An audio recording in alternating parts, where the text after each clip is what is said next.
नेर येथे एक धक्कादायक घटना घडली आहे। नेरच्या न्यायाधीशांना जीवे मारण्याची धमकी देण्यात आली आहे।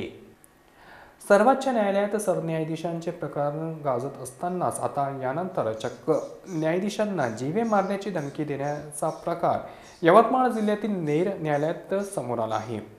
सूत्रांनुसार नेर येथील न्यायाधीशांना टपालद्वारे लिखित पत्र पाठवून त्यांना जीवे मारण्याची धमकी देण्यात आली आहे। हे प्रकरण समोर आल्याने न्यायालयीन क्षेत्रात खळबळ माजली आहे। सूत्रांच्या माहितीनुसार यवतमाळ येथील दर्डानगरात राहणाऱ्या दिलीप नामक व्यक्तीने नेर येथील न्यायालयातील प्रथम श्रेणी न्यायाधीश फुलझडके यांना हे पत्र पाठवून त्यांचा अपघात घडवून आणण्याची धमकी दिलेली आहे। नेर न्यायालयात त्यांना हे पत्र मिळाल्याची माहिती समोर आली आहे। टपालद्वारे न्यायाधीशांना हे पत्र पाठवण्यात आले आहे।